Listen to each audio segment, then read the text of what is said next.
And I just wanted to do this video real quick because I just got scammed again, and fraud is running rampant everywhere. It's crazy right now. I just wanted to cover a couple of topics about fraud that a lot of people may not know. So, first of all, let me tell you how I got scammed. And this is the second time that I've been scammed. I'm not really sure how it's happening, why it's happening, or whatsoever. But basically, I am I bank with Truist as far as like my business account.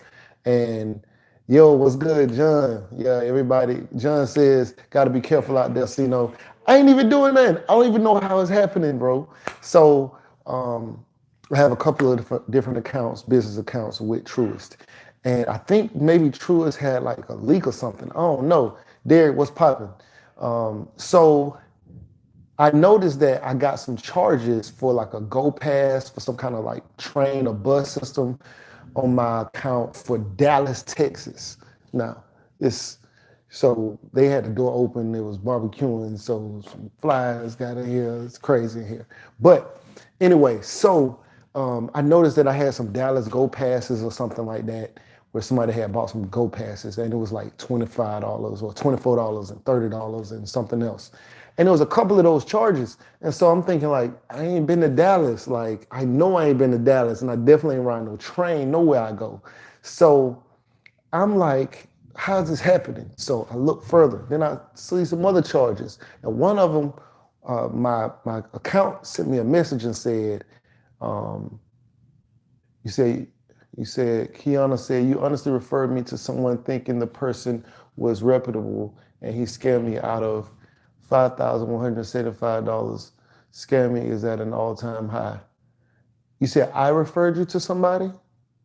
Who did I refer you to that scammed you out of $5,175? Please say that, because I have no idea what happened. I want to hear about that. I got to hear about that, okay?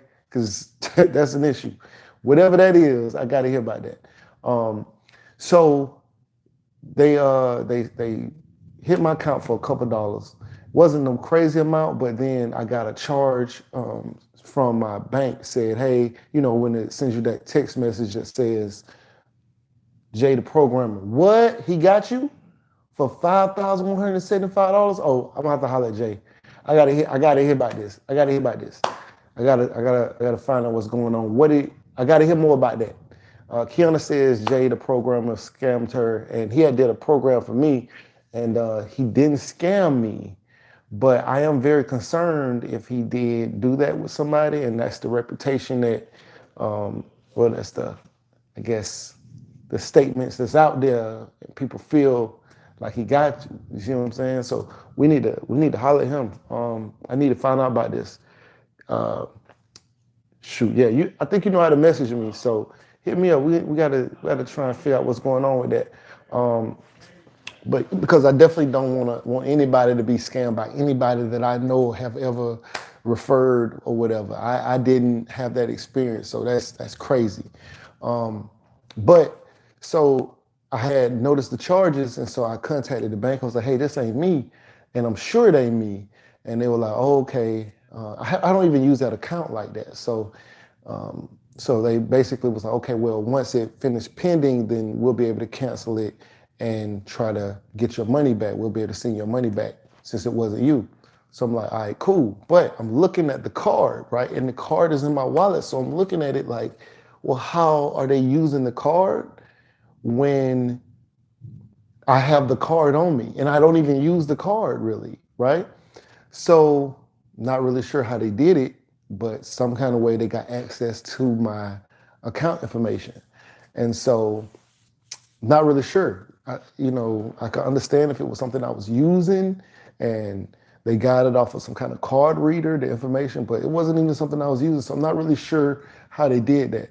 And so that was one time. And that was like 2 or 3 weeks ago.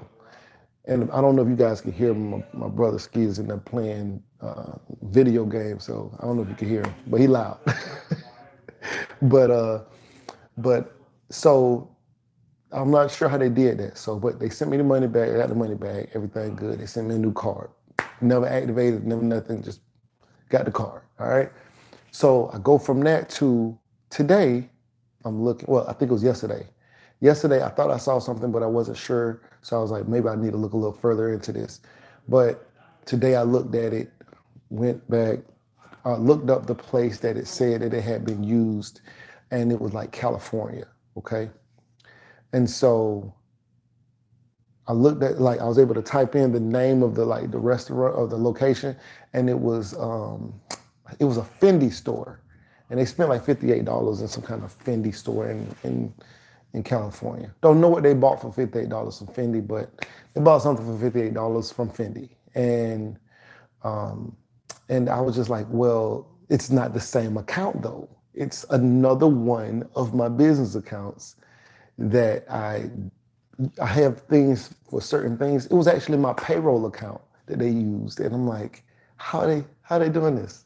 You know, how's this happening? I have no idea. But so I got frauded, and I now still need to wait until it clears so that I can cancel it, and then my bank will send me the money back.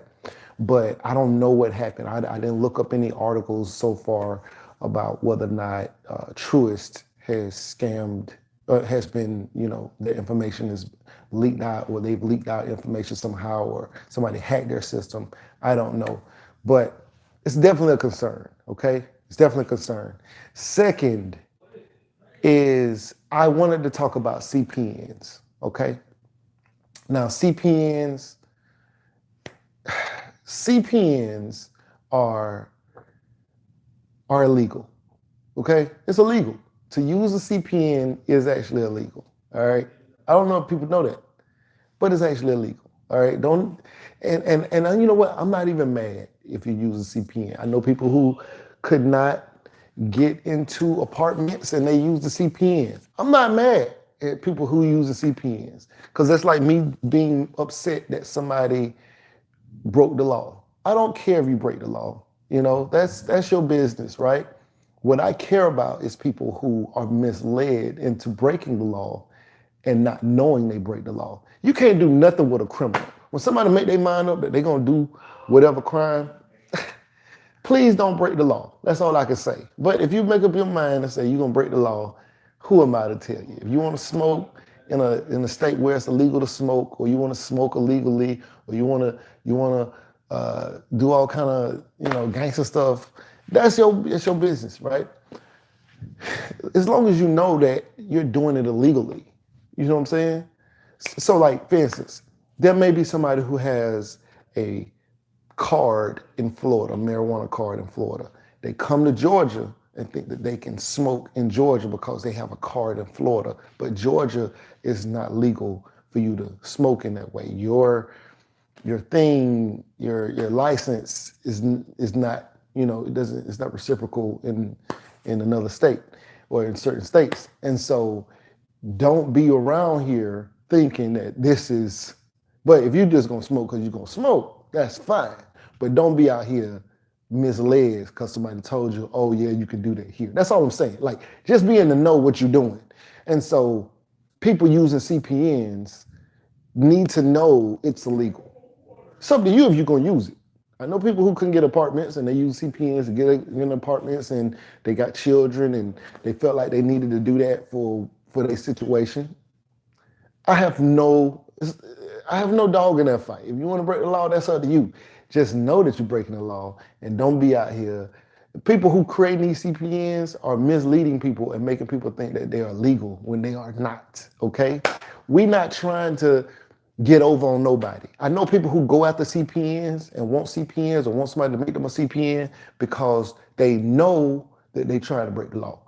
That's fine, okay? That's fine. Everybody in the know, hey, this CPN is legal, don't get caught with it, or do this, whatever. That's what they're doing, that's what they decide to do, that's on them. But it's people out here telling people CPNs are legal, and the Social Security Administration is creating CPNs, so of course it's legal. Yes, they make it, everybody use it, people in Hollywood use it, and some of this is half truths, right? Some of this is half truths. right? So that's how they kind of get you, right? So, but this whole misleading thing is just worse. Like at least know, hey, this is illegal. Okay, if you're gonna use it, it's up to you. It's up to you. It's illegal, right? It's just like some people, I don't want to say they convinced into stealing money, like doing bank scams, and somebody said, "Oh well, don't worry, it's a harmless crime. Nobody's going to be affected by it because, the bank's just going to put the money back." That's not entirely true. And even then, the bank is affected, or the government is affected, and whoever else is affected. And some people, they don't get anything back. So it's just okay. Hold on. So, Business Talk with K says facts. Business Talk with K says it's illegal. Lenise W says I work in credit fraud, and these banks are not secure at all. Absolutely not. New cards get hacked as soon as the system generates a new number. And then Edward says accounting is whack and does not pay well. I am going back to school for IT. Edward, I'm not sure what do you consider paying well? What is your criteria for if something pays well? I did accounting and it paid well for most of my peers and the people that I know. So I don't know, but what do you consider paid well? Almost everybody I know made six figures. So entry level 80K and up for who? For accounting or for IT? Are you referring to IT? Because let me tell you what the problem was. So I recommend two career fields. And the third, if I had to recommend a third, it would be IT. The two career fields I recommend for being able to get started with low level of education and being able to get started and start earning money relatively fast. The two I recommend is nursing is the fastest way to serious money to me, where you can get your associate's degree in nursing and you can make $85,000 in the first year. And 6 months into that job, you can be at a six-figure salary after 6 months of let's say you accepted an $85,000 job, you can in 6 months find another job because now you have 6 months of experience and make six figures with overtime and everything with your second job in the first year. You can get a six-figure salary with an associate's degree, with just a RN, because to be an RN, you don't have to have a bachelor's, even though that's ideal, but you can do it with the associates. To me, that's the fastest way. And then the second degree that I would recommend would be accounting. And that is because most of the people who I know who got IT degrees, they couldn't find, hold on, let me read what you said. Okay, an entry-level salary will tell you everything you need to know about a career. It's not true. It's not true. It's not entirely true. It's partially true. It's some career fields where your entry level is about as high as you go, but accounting isn't anything like that. You said, I can see why there is an accountant shortage. And you say and then Tarika said you need to be practical. IT skills, a good portfolio, and a resume. Tarika says, I'm in IT. Edward says 300,000 accountants have quit the occupation. All right, so let's look at that, right? The reason why I recommend IT as a third career option is because a lot of the people who I know who are entering we'll all graduate at the same time. And this was like a reoccurring situation. Most of the people who I was graduating with, they didn't find a job till 6 months, a year later, 2 years later, after getting their IT degree. because all of the entry-level positions required them have to have experience. And so for accounting, you didn't have to have any experience to get started. And you know, it's I don't know if you've seen the going concern. Hold on, let me see if I can pull it up. I'm trying to pull this up for you guys so y'all can see it. Hold on. I don't know what you know about Big Four accounting and stuff like that, but it's definitely accountants that I know who making six figures in their 20s, and they're in the worst paying sector of accounting, which is the government. You know, the government is the worst paying sector for accountants, and almost everybody I know who works for the government makes six figures. Let me see. Edward says, as a real estate staff accountant, I make 70K, and that's nothing in today's economy. Okay, Edward, first of all, I don't know.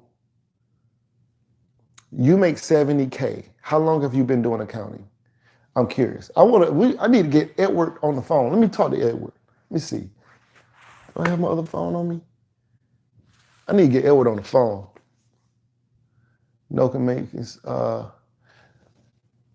Let me see. Until Goat says, no, making six figures in IT starting out, work overseas and have clearances and specific certs like Security Plus, 50 to 80K starting off is usually working for a government contract, especially here in DC.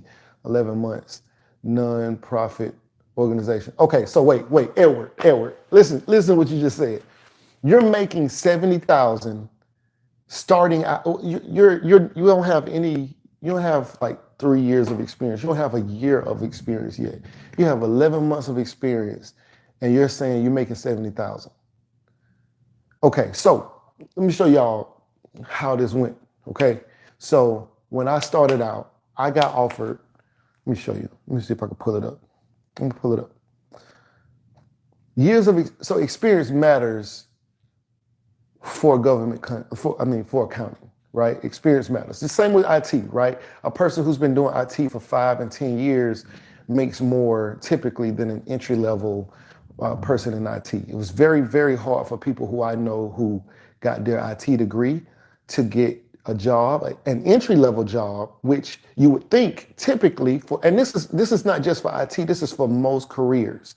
For most careers to get an entry-level position, they want you to have experience. And it's like, which if you go to maybe like an internship or something like that for a couple of years while you're going to school, yeah, maybe you can get that experience. But for some people who was just like, yo, I'm just gonna go to school, I'm gonna finish up, and then I'm gonna go out into the world, I'm gonna have my degree, and I'm gonna be able to get a job. A lot of the people who I knew couldn't get a job because they had no experience. But, you know, you said, hold on. So Tarika J says, I'll set you up with the right information. Casino is correct about accounting because you can get directly to work after college. That's why he chose that. But if you go to college for IT, it's imperative you either get internship before you graduate or develop a portion with labs demonstrating what you can do. That's facts. Certifications are not enough. You have no practical experience. Okay. Kiana says, sent you the receipts in your DM on IG. Thank you, always. I got you. I'm gonna check that out for sure. Edward says, I live in Rhode Island and this is my first accounting job. Okay, you got to get another job. First of all, did you say you're working for a nonprofit? Cost of living is different up here. All right, so I'm gonna tell you about some areas you can work. Okay, I'm gonna tell you the career path, and I chose the government as a federal employee because it was like they have stupid amount of jobs available. Work-life balance is better as far as because I could have worked for the Big Four. First of all, I ain't never finished showing you what I was what I was in negotiations for, because you can also, just like with IT, you can reach out to recruiters, and recruiters, let me see. recruiters will help get you placement. And this is also for IT professionals. So Tarika, whoever else, you can also reach out to recruiters and they can help get you these $100,000, $180,000 jobs through like experience. So I'm gonna show you, I'm trying to pull it up right now. I was in discussion with a recruiter who, so I'm gonna show you, I got it up right now, but I was in discussion with a recruiter before I finished my degree. As soon as I finished my degree, now mind you, I had experience working for the Air Force in hospitals. I used to be healthcare administration. I used to manage like clinics and stuff like that, patient flow. But then I finished my degree in accounting. So I said, hey, I finally finished my degree. I hadn't gone to graduation yet, but my degree, I finished my last class. I'm just waiting to go to graduation at this point. And she had a position that had been ready for me. And I don't know if you can see it, but she said the salary paid, they were trying to fly me to California, to like North California, not like LA, but the entry level salary was $100,000 to $106,000. I don't know if you can see it. $100,000 to $106,000. You probably can't see it good. But that was entry level. I turned that one down, by the way. But that would have been my first job. So of course the salaries would have went higher. Now, I was not a typical person fresh out of college either, because I still had military experience and I had worked in a clinic. The reason why they were interested in flying me out and trying to convince me to take, this salary was because, and they were saying, hey, and it has, more elevation from there. That's just entry level. There's a lot of room to grow. And I would have basically been an assistant to the staff accountants that were there. I would have been like, entry level. It was an entry level position. So, but the salary range started at 100 to 106. And they were like, hey, don't, you take this job, there's plenty of room for growth. And so I eventually decided against it. So I turned down $100,000 opportunity before I had even got my job, before I had even finished my degree. So it is possible for you to do things like that. But remember, I was not a regular accountant. And the reason why they were interested in me was because I had worked in a hospital environment. And this was an accountant at a hospital. This was an accountant position at a hospital. And they wanted an accountant, an entry-level accountant who had experience or medical experience or was comfortable in a hospital environment. And so I was like a perfect fit. That's why they was like, hey, come on, we'll get you a flight right now. And I was like, hold on, wait, this is moving too fast. They tried me I had just bought a house. I had been in my house maybe a year. They tried to get me to put my house up for sale or rent it out. And they was like, we'll put you up in a spot. It was crazy. So, okay.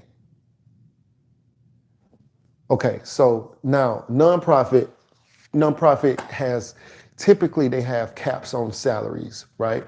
So I don't know where you are, but typically they have caps on salaries.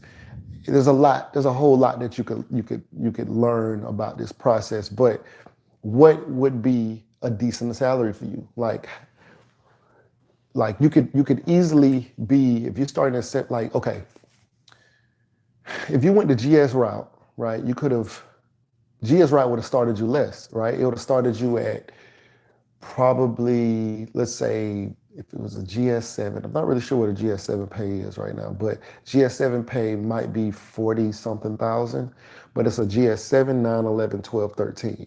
So you'd start as a GS7. After a year, you were eligible to promote to a GS9. If you're in a it's called ladder grade position.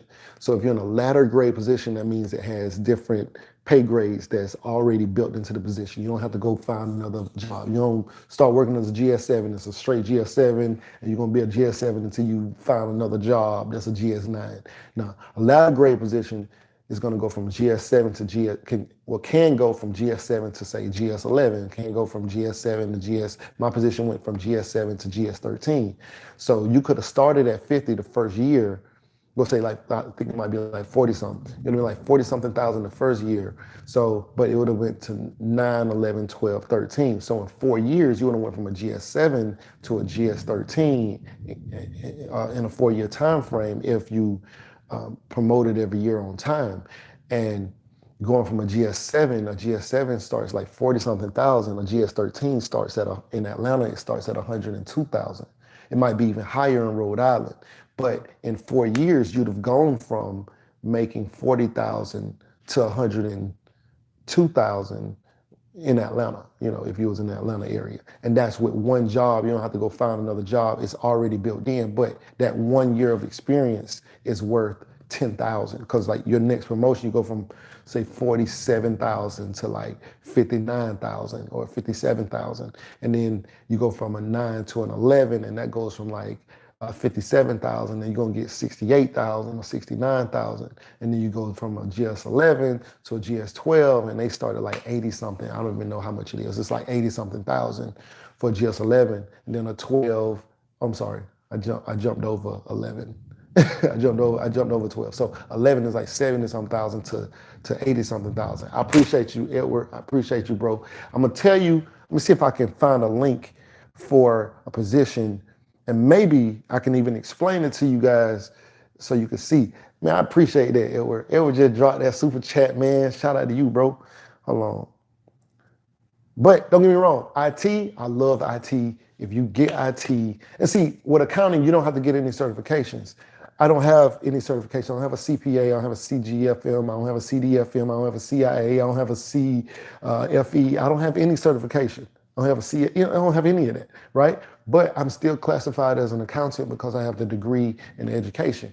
Almost every IT person I know just about has to get some kind of certification if, if that's if they want to get a job somewhere.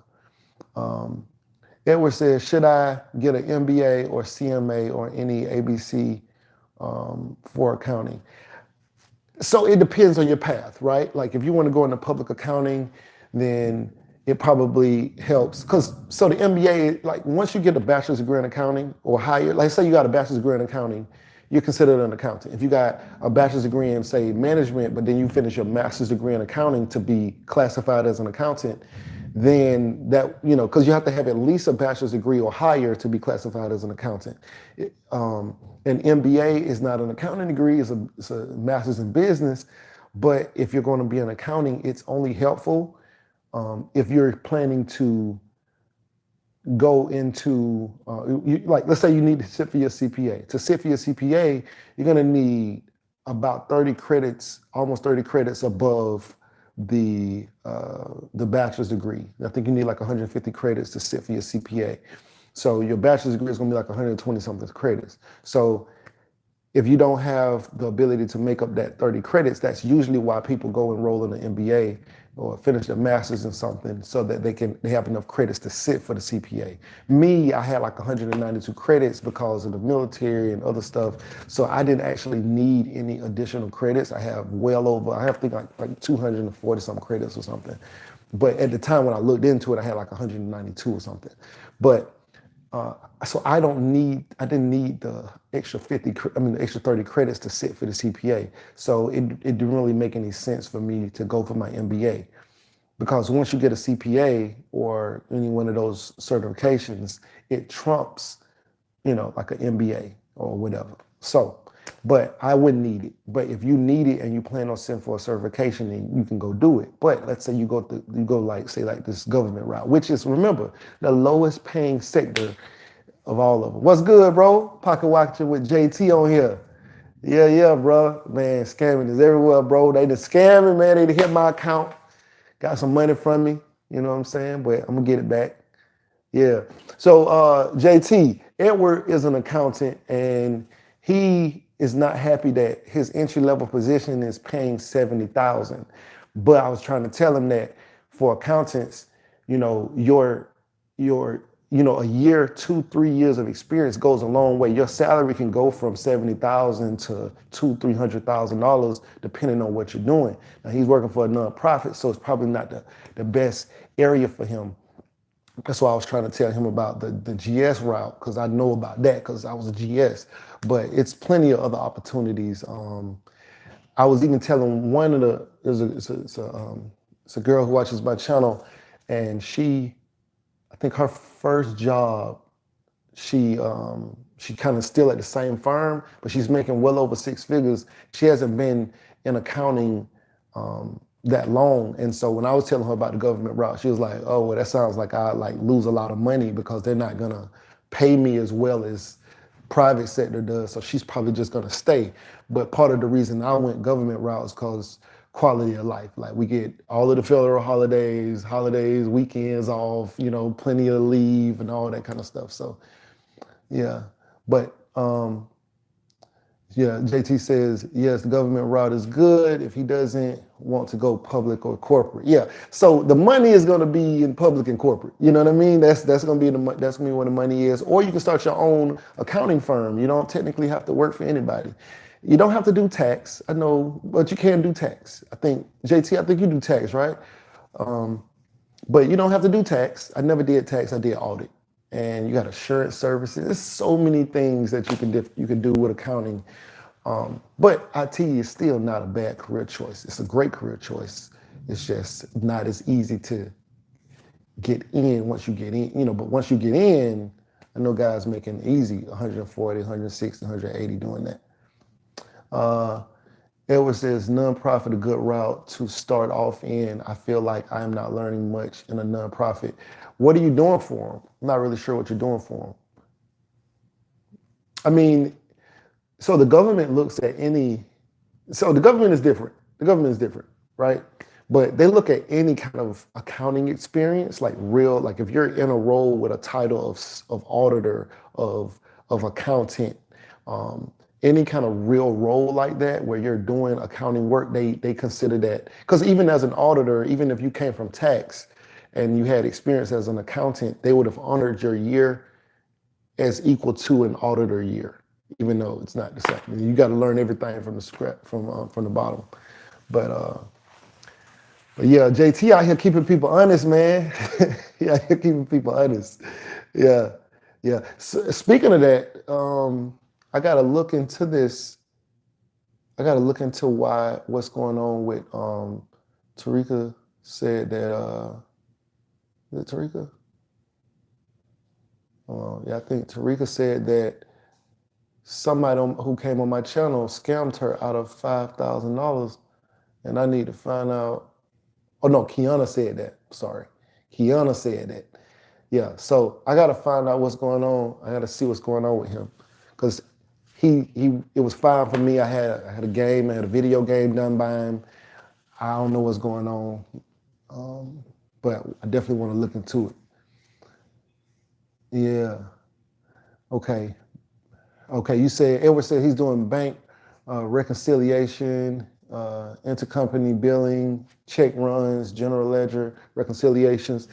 Yeah, I mean, that's typical accounting work. The government has that. When I worked as an accounting technician, because I worked as an auditor when I became an actual accountant, I worked as an auditor for the government. But before I was an accountant, I was working as an accounting technician.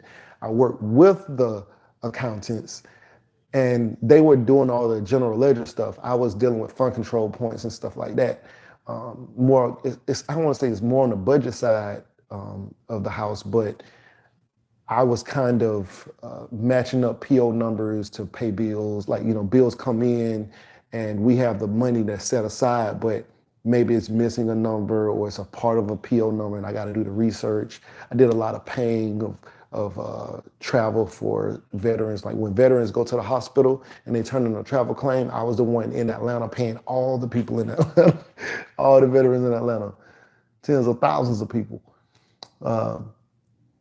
Michael Washington, what JT says, Edward, I think you are getting good experience that would translate great for government for sure. If you stay in nonprofit, you may need to get your CPA to get to the CFO level. Yeah, that's the other part, right? Like if you're trying to stay private sector, they are very heavy on certifications, especially the CPA. what I learned in the government was, say as an auditor, we have other certifications that, so CPA stands for Certified Public Accountant, right? And it's pretty much the golden standard. You can't really go wrong if you get the CPA, but let's say you don't want to get the CPA and you work as an auditor, you can get a CFE, Certified Fraud Examiner. A lot of people who did like FDIC work or audit work, like what I did for IG. So I worked IG, Inspector General, which is the highest level of audit in the world, because our reports get read on the House floor. So we have the highest standard to make sure that it's non-biased and it's well researched, and every line, every word, every sentence is backed up and supported by something else or whatever.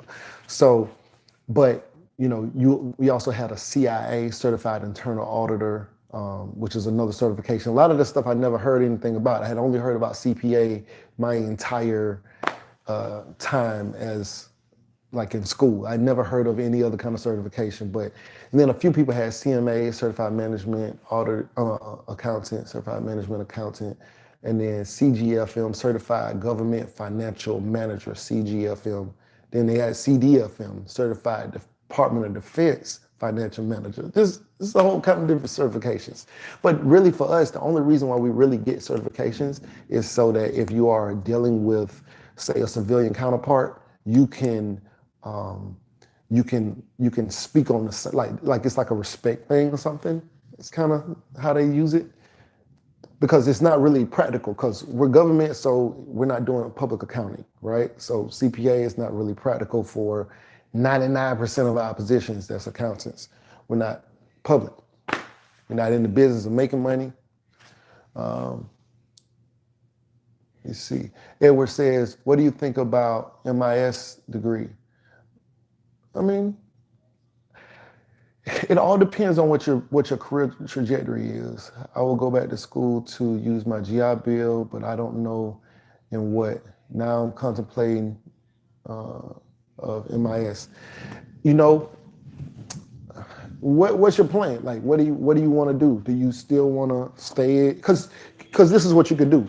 Like, people think that, one of my supervisors, she had an associate's degree in accounting, she had a bachelor's degree in accounting, and she had a master's degree in accounting, right? And I said, why did you do that? And she said, what do you mean?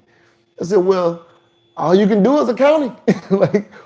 You could have, I have an associate's degree in healthcare management. At any time that I want, healthcare administration pays decent, right? I think entry level with my associate's degree in healthcare management was $70,000. That was entry level without a bachelor's degree, and which was crazy because it was a higher entry level than what I came in as an accountant, which was crazy. And I had my bachelor's degree in accounting, but accounting had a bigger ceiling. I can go, way further as an accountant. The CFO of Google, for instance, right? She was, I think, let's say LeBron James made $70 million in 2013. Her package the same year was $70 million. And we don't know who she is, okay? Nobody knows. LeBron had to be LeBron to get that, right? And then you have people like David Tepper, who are hedge fund managers. And in that same year, David Tepper made $3.5 billion. He was averaging about $1.6 million an hour, So I knew I couldn't go wrong. I was choosing the right space. The finance area was the right space. It was the right place for me to be. On the low end, everybody I know make like 100,000. If you're gonna hit six figures, if you just stay the course, you're gonna do that. So I was like, man, worst case scenario, I just do 100,000 a year. Cool, but you still gotta build to that point, unless you just start out crazy. Okay. Terica J says, JT did a video with Black Heights. That live stream was dope. Oh, that's dope. All right, so let me see. Edward says, entry level in Massachusetts and Rhode Island is paying an average of 40 to 60K. I think I'm lucky to start at 70K. Yeah, so the start is great. That's what I'm saying. You started at 70K and you was complaining about that. I'm like, what are you complaining about? This is your first year. You just started. You don't even know what you're doing. You just said you don't even know what you're doing. But you're getting experience and you'll be able to, they need to close that door because Anyway, all right, so Kiana said $1.6 million an hour is my goal. That's what's up. Terica J said, dang, and we're all over the place. Hey, man. Hey, that's how it be. You know, that's why we got to have these conversations because until you know what's going on, you don't really, you kind of trying to fill it out. You're just trying to see what's happening because you got to have these conversations. I had no idea. I started doing these videos. When I first started YouTube, I wasn't really talking about, I was just like, hey, I'm going to Applebee's. I wasn't in school. I was in school still, but I was coming home from the military. I was just a reservist. I was just trying to, go to school. And so I'm doing videos. I'm just driving to the store and, hey, come ride with me real quick. And one day, I'm like finishing up my stuff and I'm saying, yo, I don't know because I never really talked about it. I was just like, yeah, finishing my degree in accounting, man. It feels great. I'm about to graduate. And that was the first video that did like a decent amount of views. And when I say a decent amount of views, I mean like 300 views. You know what I'm saying? I was getting like 10 views going to Applebee's, hey, come hang out with me. I'm sitting there eating about 30 minutes, just doing nothing. And that video jumped a little bit. I was like, oh, that's cool. So I went back like, oh, maybe I'm getting traction. So I go back to doing my other videos like, hey, I'm about to go to Walmart and nobody watched. And so I was like, well, I did like 3 of those, nobody's watching.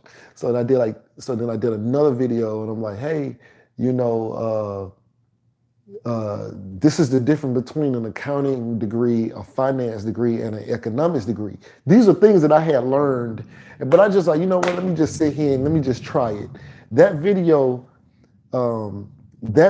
currently, first of all, that video went crazy, all right?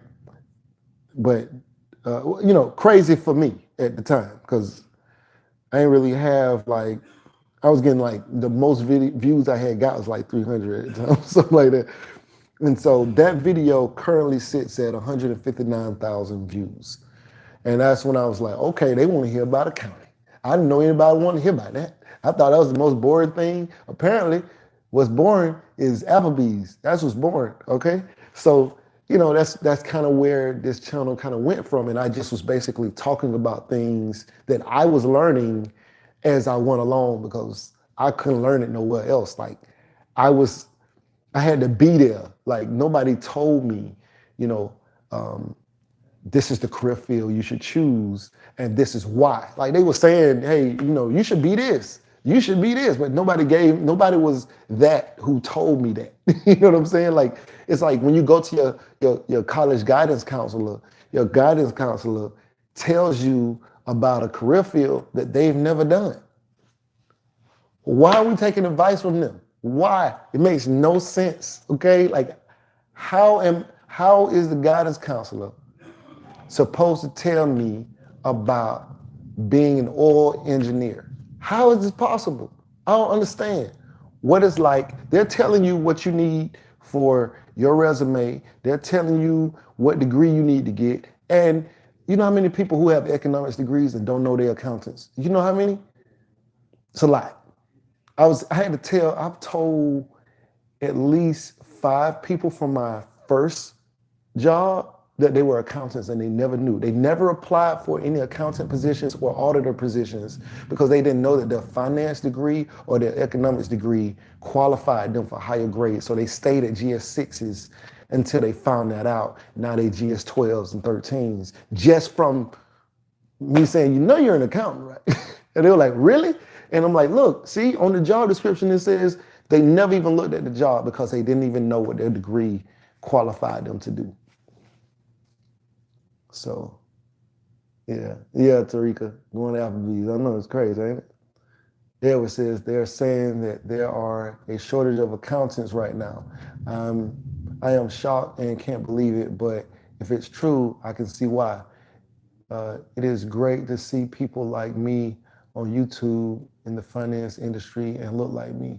I watch you and Pocket Watching with JT. I am thankful for you all. Man, I appreciate you, bro. Shout out to you, bro. Oh, hey, I like hearing that. Hey, so you know what? You know why so I don't know what the full extent of why they're saying it's a shortage, but I know one thing, it's so much scamming going on. I know this because I've been working with the government, right? Like doing government contracts, prior government. Like I was there and I'm saying, oh my God, do y'all know how much scamming is going on, right? What are they gonna do about it? Guess who got to figure something out to do about it? Guess who got to audit all that stuff? Government has to do that. They're gonna need accountants to do that, right? So I was on a previous contract, and the lady was trying to hire me. She was trying to give me a GS-13. I even talked about it in one of these videos. The lady was trying to give me a GS-13, and I was like, well, I'm running my own company. It sounds great, but I'm already running my own company. And so she was saying that they were trying to hire so many auditors because they needed to crack down on all this fraud that has been running rampant since the pandemic, right? All this fraud, IRS, everybody, they're looking for tens of thousands of accountants. So job security. Tarika J says, those earlier videos you did on college gave me the confidence to get out of the Air Force and finish my bachelor's. Man, I love that. That's what I'm talking about. All right, so Derek says, can an associate's degree in accounting get you a decent job? It's possible. Yeah, it's possible, but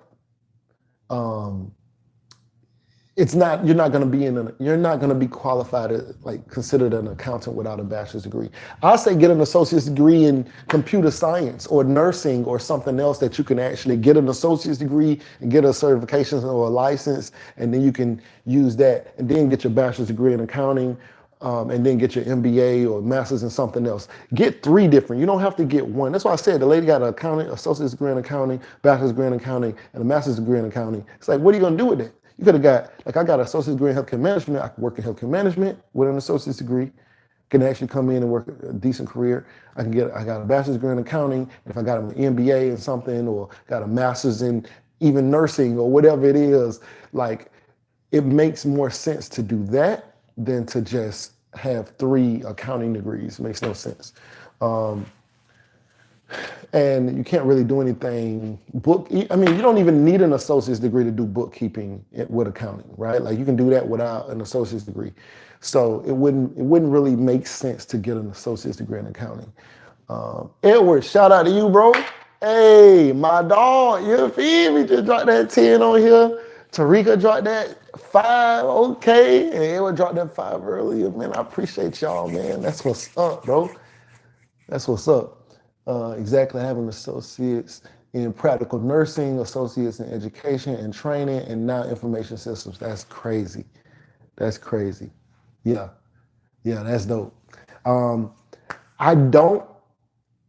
So the degrees in education have become so tricky, right? Because and I talked to all my nurse, my teacher friends and stuff. So the degree in education is tricky because now they're asking me to teach in elementary schools and high schools as a paraprofessional, maybe because it's a shortage of teachers, but the education degree is not really required anymore, right? And so I have what I have, but the education degree is not really required. And it is concerning to me because it's like, what about the people who go to school and they get a degree in education and they can only teach with it, right? But now you're open. It's kind of like I go to school and get an accounting degree and I can only do accounting, right? I'm just using this as an example. Or let's say nursing, okay? Because accounting is still a business degree. But say I go get a degree in nursing and I can only do nursing with this degree, right? It doesn't qualify me to be in business. It doesn't qualify me to fix cars or anything. It only allows me to be a nurse, right? But then you start letting other people say, oh, he has an MBA, so he can be a nurse now.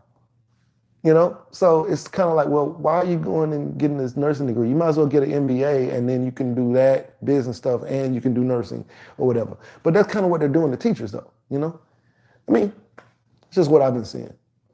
Kiana says, I'm trying to see how many hours would I work on $1.6 million an hour. Yeah. So do the numbers on it, right? 3.5 billion and divide that by 2,080 hours, right?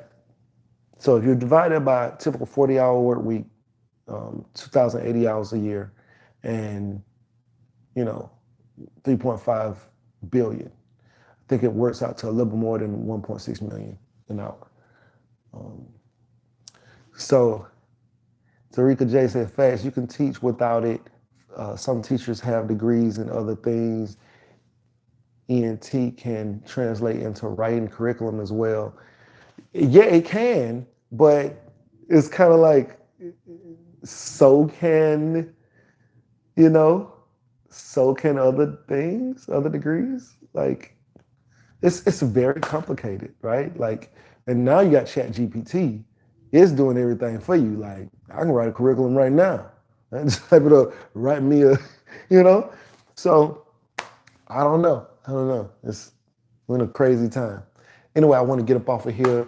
I love y'all coming on here and rocking with your boy. Anyway, right now you're watching Casino is the Name, man. Like, share, comment, subscribe, and we out.